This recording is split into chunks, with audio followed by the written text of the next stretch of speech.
Diane in Denmark here, and rah, rah, rah, it's Friday, hooray, hooray, hooray. We've made it to the end of another week, but it's Friday, but it's not just any old Friday, certainly here in Denmark. Let me just put down my pom-poms.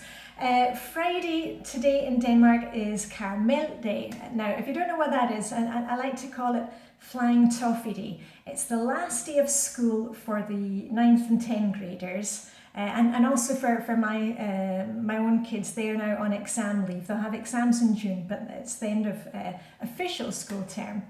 And as you know, in Denmark we have lots of traditions associated with everything. That's what I love about Denmark. We're so kind of forward thinking and liberal, and recycling and being good to the planet. They love their traditions and anything that you can celebrate, you name it, we will celebrate it. Anyway, flying Toffee Day today, which means if you've got young kids in Denmark, hopefully you have sent them off to school with a bag or something that they can collect toffees in. What happens on the last day of school? It's always the last Friday of May. The 9th and 10th graders, they will have a whole day of activities at school. They're usually in some kind of fancy dress. They may go home. This was, especially for my kids, they went to the teacher's house for breakfast. The teachers and the kids will have a water fight. There's lots going on. And the 9th and 10th graders, they come to school armed with big bags of toffees or wrapped sweets.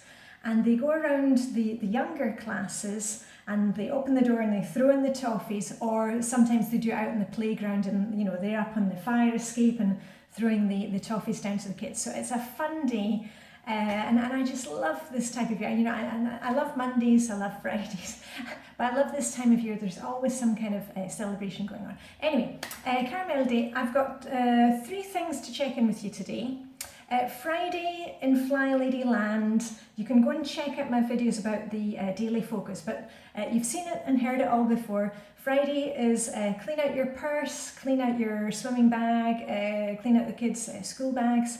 Date night, I'll be making up our little family zone ritual of the snack basket. You've seen me doing that. Fill up the car with petrol, if you're doing that. I do that on errand day if I'm using the car. That makes more sense for me, but you stick with that. And the little thing, if you haven't tidied out your handbag in the last time, I was thinking about this yesterday. You know me, I read a lot of crime novels, cozy crimes, and I watch a lot of crime series. I love Endeavour, the Young Morse, and I love Father Brown and all the good stuff. Death in Paradise. And I was thinking the other day, quite often they're in the victim's home and going through the bedroom and or going through the contents of the handbag. Just imagine, hopefully it's not a morbid thought and hopefully nothing will happen to you, but would you want somebody, this police inspector going through your handbag? Have a wee think about that. You may want to go and tidy out your handbag right now. Anyway, so that's Flylady Friday. I want to check in with you about day 24. Go us! We are really going strong with our 31 days of exercise challenge. We're just getting a wee bit of exercise in every day for the Fly Ladies moving in May, the focus. My exercise yesterday, I cycled down to the beach for my skinny dip with Vibeke, and yes, it's naked. You can read all about winter bathing or see us winter bathing. It's all in my Denmark playlist. The cycle ride takes about 10 to 12 minutes down there and the same back. We were in the sea twice yesterday, beautiful sunny weather. It's still very cold here in the mornings. I actually had my gloves on and my ankles were quite cold, but it was warm when we cycled back. And today I've got my white jeans on with my shirt dress. I'm hoping, let me just show you, I'm hoping that today I can take these for a spin. Now I bought these really beautiful Type 1 Dressing Your Truth pumps. Now I bought these in February, and I can only wear certain brands of shoes because I need arch support and I wear insoles in my shoes. and support is really key, and comfort is key for me. But these ones are little flats, and they will go with my whole wardrobe. I'm hoping to give them a spin today. I'll see how I get on. It's looking okay right now. I may need to take a pair of socks with me, or some thermal underwear. Anyway, and when I was down with Vibeke yesterday, I took her the necklaces you saw me decluttering on Tuesday, and we're always swapping stuff. She brought some Fitbit bracelets that she's not using for me. I think she got them cheap on the internet. So I'll be able to change. This is one that I refashioned. I just painted it gold. So I'm looking at, you'll see me wearing different colours of Fitbit bracelets. So that was it for my exercise yesterday. I also was doing a lot of work outside in the garden yesterday. So I was doing a lot of kind of stretching and kneeling. I was touching up the paintwork, the stonework outside. I've been redoing that just 15 minutes at a time, so I got a lot of that done. So that was my exercise for yesterday. I hope you managed to fit something in. Anyway, the main thing I wanted to speak to you about today is it is the end of term, especially here for us. Maybe your kids are already on holiday, and I know a lot of you, you think, oh, the school holidays are here, summer break, hooray, don't have to get the kids out early in the morning, we're not making lunch boxes, that kind of thing. And then after a week, you're saying, oh no, when are they going back to school? When am I getting some peace? And they're all fighting. It doesn't have to be like that. And I want to give you some tips of how to approach the school holidays and how to make it work for you, so that, you enjoy it and get something out of it. Even if you don't have kids, even if you're an empty nester, we can all do with a nice summer break. So let me just give you some tips. First of all, if you haven't done it before, go and check out flylady.net. They have Flylady Camp. Now, I did this with my kids when they were younger, and my daughter, who's now 17, she still talks about how much fun it was, and so I'll quickly go through how we made it work for us. Basically, you are going to keep going with your routines and have a schedule, like a daily focus, just like you do the rest of the time. Now, it's not going to be as regimented as your usual schedule. Nobody's saying that, but you know what it's like. If you don't have any kind of schedule at all, nobody knows what's going on, you're getting stressed, you're getting overwhelmed, the kids don't know what's going on, and kids really like that, they know what's coming up, they know what's expected of them, and it just makes everybody's life easier, and it's less work. I mean, I know I keep on saying this, but when you do things in a kind of logical order, it's less work, it's not more work. So, for example, we would get out of bed later in the morning, when I was at home with the kids, when they're on summer break. Usually I get up at, say, 6:15, 6:30 in the morning. When we are on holiday mode, I could be getting up at 8 o'clock or 9 o'clock. But when I do get up, I launch straight into my usual routine. I've already prepared my outfit for the next day. Look at the calendar, look at what the weather's like. Have you planned to go to the beach? Do you need to have their beach things ready to go? Have you got water bottles, towels, inflatables, whatever it is? You're just kind of using your same Flylady routines, getting things ready at the launch pad the day before, so that in the morning you can just jump into your clothes, maybe even your bikini and your beach dress, and you're ready to go. It's not that kind of, oh no, you had planned to go for the beach, and then 12 o'clock the next day it's like, oh, where are the swimming goggles and where's that? That's not fun, and then sometimes you don't get out the door. So you're just using your normal routines, and on the Flylady website you can even download and print out a camp journal. I won't show you mine because I've got the kids' names in it. But you have, your morning kind of routine, and you can give your camp a name. We had a camp name for ours, and like in the first thing in the morning would be inspection of dormitory, which meant that the kids would make their beds, and I would come and check.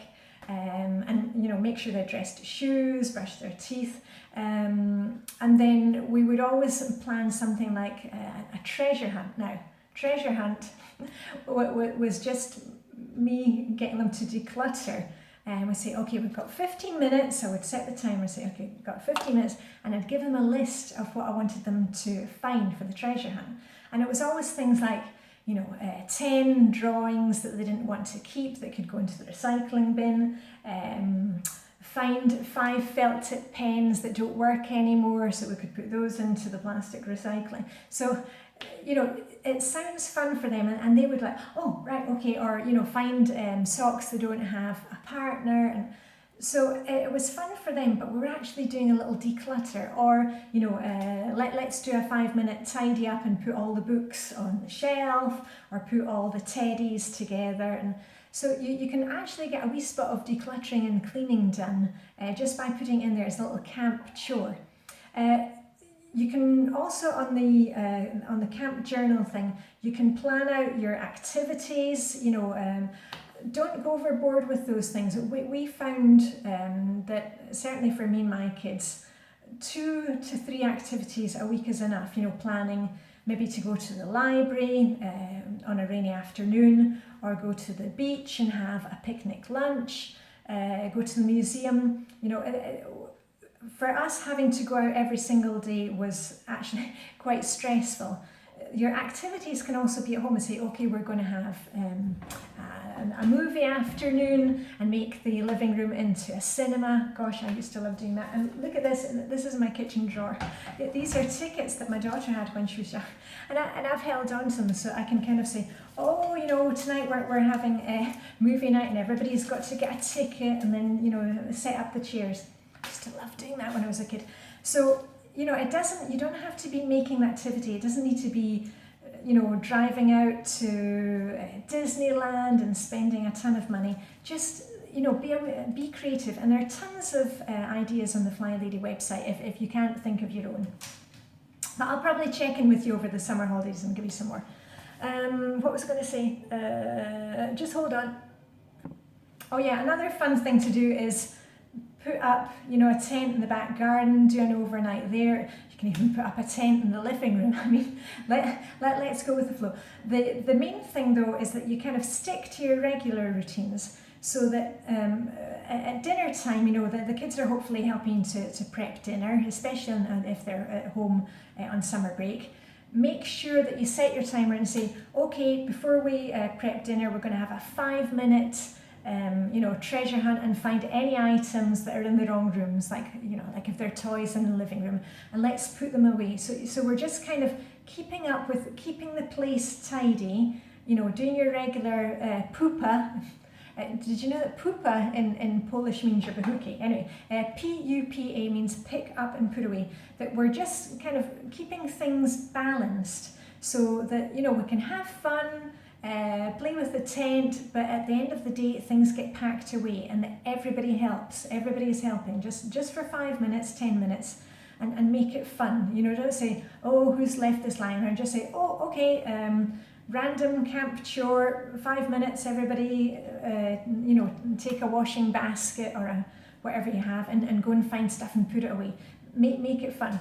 One of the important things, especially if you've got kind of older kids, is make sure that you also plan to have a bit of time apart. I've said this also to my kids. Just the very fact of being able to go into your own bedroom as a mum and taking, a kind of 10 or 15 minutes for yourself. I've mentioned this before, just putting your feet up. You've made the bed in the morning, so you can just kind of lie on the bed, put on a sleep mask and, some drops of perfume and just, zone out for 5 or 10 minutes. Same with the kids. Get them into the habit of, okay, now we're going to have quiet time. Everybody's to find a book or an animal to cuddle with or a blanket, and we're just going to be quiet for 15 minutes or 30 minutes. You can leave the timer with them and they can see it counting down so that they know what is expected from them, because You know, often the holidays were go, go, go and playing everywhere, but we really need to kind of calm down from time to time, you know, get balanced again. And if you've got older kids who are like mine on exam leave, encourage them, you know, to check in with their friends and once a week, maybe go to the movies or go and grab a pizza together. My son also often has friends over for a gaming night, you know, where they have pizza and beer in the basement here. So, you know, just make sure that we're also taking some time out for ourselves, you know, or to see friends and not kind of full on with the family, because it can be pretty intense, you know, 24 hours, 7 days a week together. And we want to enjoy, you know, we don't want it to be a stress or a strain. We're meant to be enjoying the summer. And, so just a wee bit of planning, plan your meals. Also in the camp journal, there's a space to plan your breakfasts. For example, this morning I made pancakes because it was my daughter's last day. So, you know, you can say to the kids and say, you know, what shall we have for breakfast? What shall we have for lunch? And, you know, get them making something. You know, the kids from the age of 5 or 6 years old, they can easily make food along with you, or, you know, cook pancakes on their own. So just a wee bit of planning goes a long, long way. Anyway, I'm going to keep it short here because, you know, I don't like to keep you sitting on your bookcase for more than 15 minutes. Let me know if there's anything that I've missed today from the summer planning. But as I said to you, I will be checking with you during the summer, just to make sure that you're on track and not kind of all frazzled. But I'm going to get my laundry hung out because I've done my load of laundry for today. Beautiful sunny day. I did, hold on to your hats, I did, I think, 5 or 6 loads of laundry yesterday. And it's not because I'm behind with my laundry, but I had the opportunity to get it actually turned out it's a really nice day yesterday, quite windy and sunny. I actually had the opportunity to get a lot of washing hung out, and what I did was I washed all our winter coats. I couldn't do it when we were because normally it's the kind of thing that I would do in zone 1, you know, the hall cupboard, putting away the winter coats. I know I've actually needed them recently, but yesterday was a really good day, and I have a very short program on the washing machine, which is 15 minutes of wash, and then like a 10-minute spin, and I can adjust the temperature. So I washed all our winter coats and got them out to dry. So woohoo, go me. So today I'm going to take them in. They're in the garden shed at the moment. I left them out there overnight. I'll put them in the sun today just for one last dry, and then they're going to go in the basement and be put away, hopefully until the autumn winter. But as I say, here in Denmark, you never know what the weather's going to be. Anyway, listen, I hope you have a fantastic Friday. Watch out for those flying toffees if you're in Denmark. And a little rah and go us for completing yet another week. And all I've got left to say to you is live long and prosper. May the Danish sugar be with you. I shall be checking with you Saturday and Sunday, some very short videos, because I promised to check in every day about our fitness challenge. So I will do that Saturday and Sunday. And otherwise I will be on Instagram. Okay, bye for now.